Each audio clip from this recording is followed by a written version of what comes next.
Welcome back. Today's episode brings us a 2005 Jeep Grand Cherokee. This one has the 4.7 liter V8. The original call was for a communication problem. Now, as you can see here, there are several faults stored for CAN bus, but this is not a communication problem causing this vehicle to run rough. This is, more along the lines of a vacuum leak, fuel problem, timing issues. I don't know, fuel trims are messed up. So anyways, why don't you tag along and see how this goes. They called me thinking it was a communication problem. The vehicle's running rough. I don't think that we have a communication problem. I think what we have is a actual drivability issue. There's been several things replaced. They said a couple sensors, this and that. So we'll get some live data. We'll see how it's running. And then we'll probably just do some standard diag on this thing. Old school, or not old school, more commonplace drivability. Something I'm not very good at. I don't do a lot of. We're going to try. So I'm just going to go through data and see if I find anything that's interesting. Map vacuum is 0, which is what it should be right now. Barometrics 29.91, which is pretty close for about 30 in this area. Throttle position's probably correct. Minimum throttle position.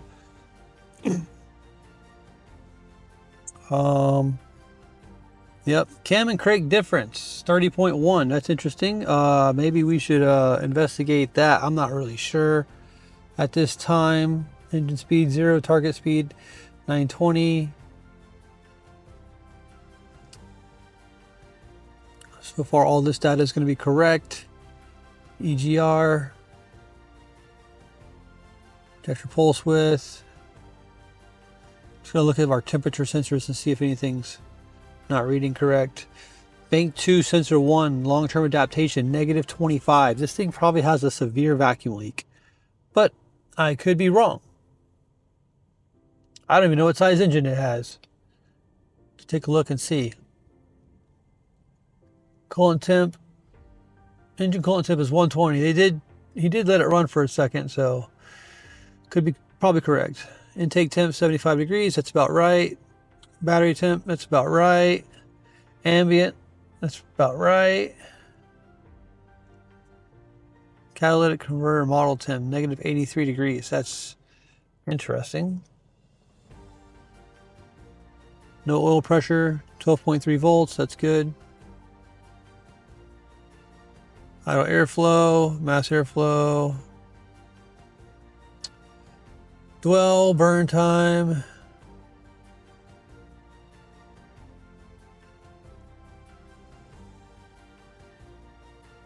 AC pressure.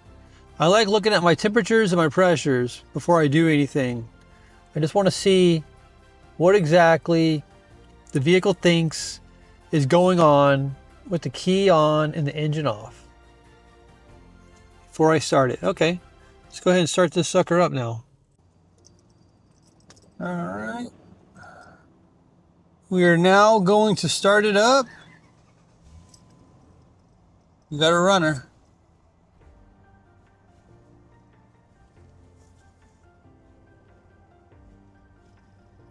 As you can see, it's not very happy. It's running kind of horribly. There sure is a lot of different spark plugs. I see an oxygen sensor. Let's see what else we got down here. What is this? Probably something along the lines of cam and crank sensors. Oh, no, they're temperature sensors. Okay. So, those are for your coolant temp. All right. What's this one? Bet you this one piece. Oh, a map sensor. So this vehicle's It's gotten a lot.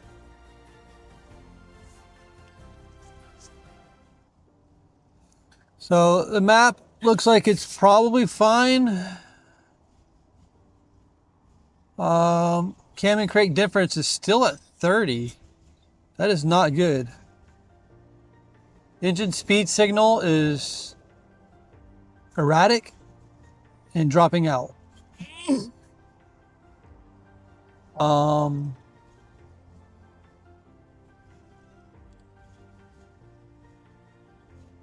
This one is very interesting. O2 sensor 0.41. These seem to be fluctuating. Our adaptations is still negative 25 on bank 2 in 0.4. The fuel trims are not working because this thing is just running so bad.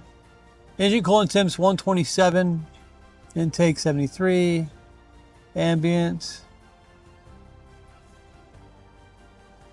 Oil pressure is good. Target charging voltage is fine.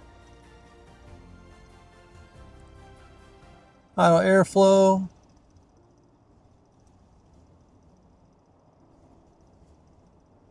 Mass airflow. Reporting way too much. Look at this. 10 grams a second. I mean, I guess the idle's jumping around all over the place, but it's too much in my opinion. See here, come on.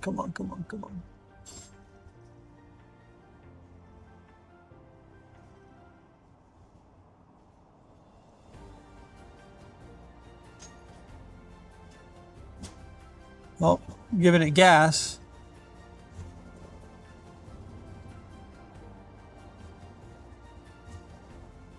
Let me see if I can roll down this window.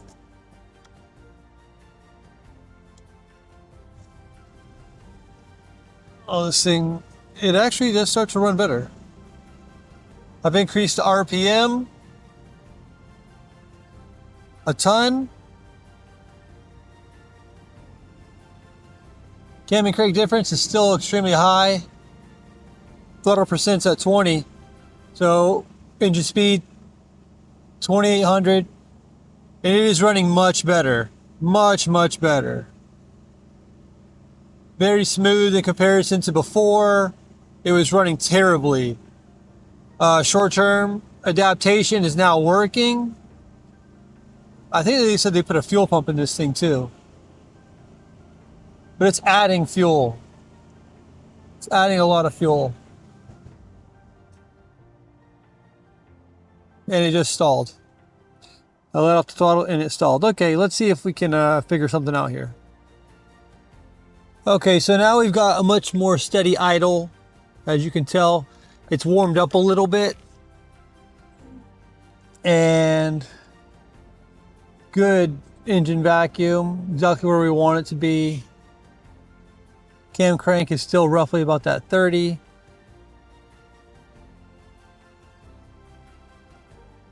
Let's see. We have our fuel trims back. Okay, good. Fuel trims are working. Bank 1 seems to be just fine. It's bank 2. Bank 2 is running terrible. Now we got a 30-degree cam crank difference. I'm going to try and do a cam relearn if we have it under our special functions here. If it doesn't work or we don't have it, then mass airflow sensor 3.5. So we are underreporting terribly on the mass airflows. I mean, that's a calculation. This truck does not have a mass airflow sensor, I don't believe. It uses the map. So that is, but still, this is a calculation that's done inside the engine computer, and it's way underreporting, which would mean that we have air coming in from an area it does not want. Now, I'm not great at map sensor diagnostics, and 18.5, we got 1.6 volts. I think that voltage is a little high. I think it's supposed to be around 1.3. So I do think that we have a vacuum leak. Let's see here. Do we have a special functions cam crank relearn? Because I highly doubt that was done, and there is. So let's go ahead and go key on, engine off, do our cam crank relearn. Yes, they have. Turn ignition off, back on, escape. Let's go back to our live data. Cam crank difference is still 29, so I guess that's probably either normal or the vehicle actually has a timing problem. I don't know how many timing sensors it has. As I'm giving it gas now, the RPMs are not staying steady. It is not running good.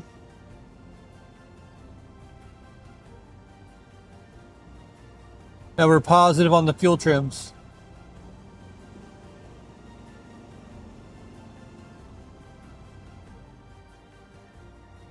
We'll let the idle come back down.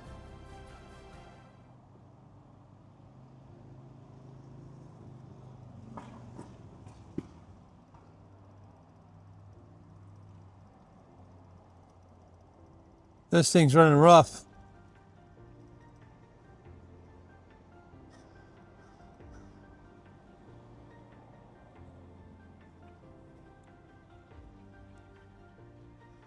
Okay.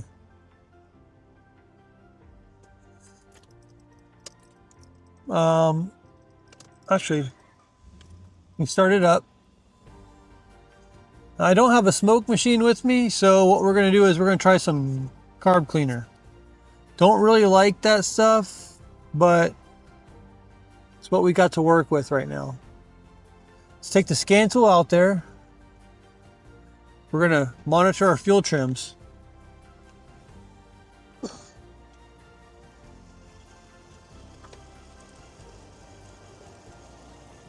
Without setting the vehicle on fire.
Still no change. Returning this way.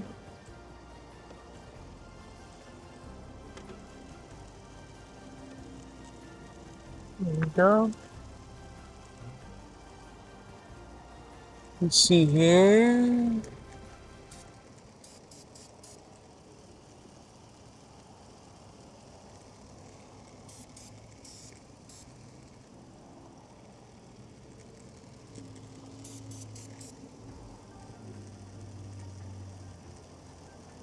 No.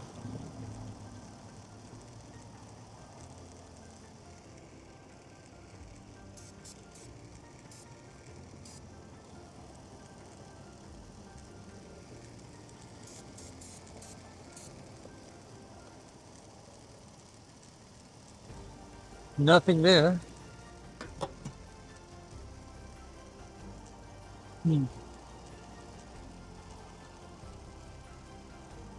Okay. Let's see.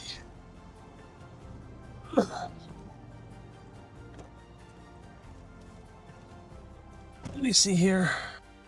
All right, let's figure out who bank 2 is.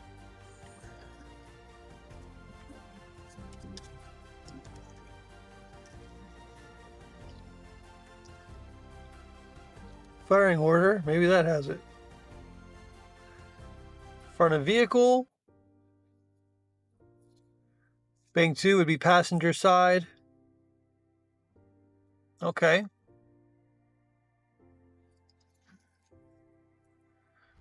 So,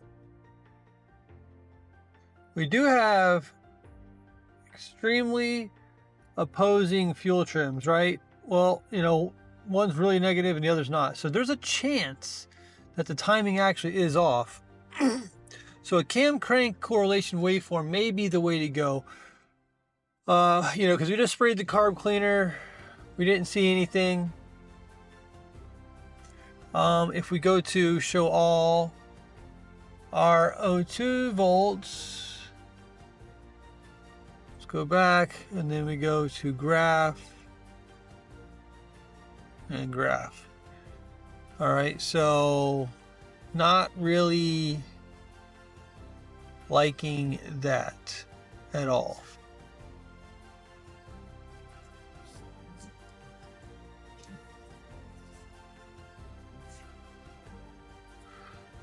So the bank 2 is essentially not even moving at idle. You know, it's not doing very much.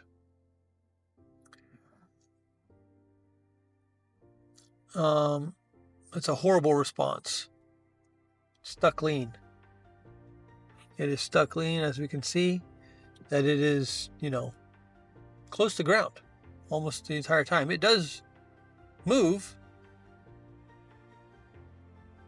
I might have them swap the O2 sensors from one side to the other. That may be the way to go with this. Let's see here. All right. So we see the idle is surging again. It's at 1500 RPMs roughly. Something between 1400 and 1700, 1300, right around there. We do have a check engine light now. And our O2 is much more responsive with this happening. I had to rev it up and give it a lot of gas, but it is far more responsive. Our long term is not showing anything. Our short term is showing positive 33%. So that's about as far as it goes with adding fuel. So let's see if we can go back, go to our trouble codes. Oh, and it shows PO171 and PO174, fuel system lean. Okay, cool. Now we got some fault codes.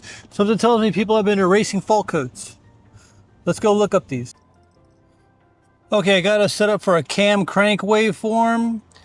Gonna check this just because I see the 30-degree difference, and I'm curious.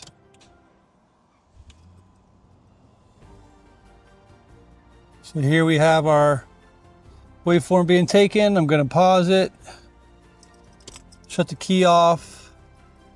Let's zoom in. It appears we do have a waveform.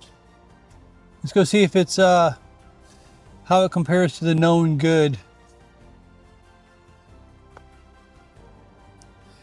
All right, so here we can see we have 1 2 1 2 3 1 2. Now our 2 here is on this first tooth down. It's directly in the center, the rising edge of our second tooth on our cam. This is our cam, this is our crank. The rising edge is in the center of the bottom tooth for the crank. Now if we come over here to the other side where the crankshaft reads low during the gap, we can see that the first tooth on the cam falls about a quarter of the way in the first tooth on the crank. Now we got some known goods here thanks to our friend Ray over at the Automotive Waveform Exchange on Facebook. This is an amazing page, but let's see here. 2 3 2. Now it's extremely difficult to see But if we see the 2, this 2, the second tooth on the cam is about a quarter of the way into the gap that's on the high side of the crank. Now coming back here, that means that we are way off. Same thing, let's go back over here to our other 2. Let's scroll over to the other 2, and the second tooth is in the center. So it's not. Our second tooth is 1, 2 teeth in. So our camshaft timing is off.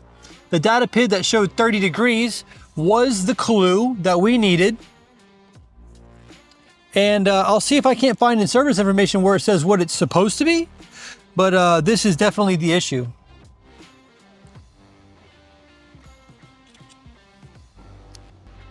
Okay, for the crankshaft, I was able to follow the harness up right to here.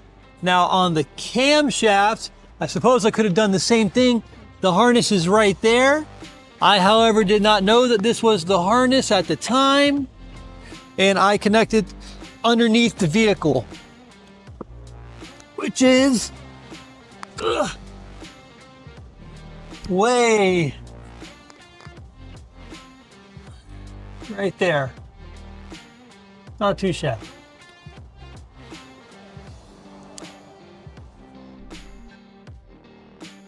I'm unable to find anything about the data PID, the cam crank difference.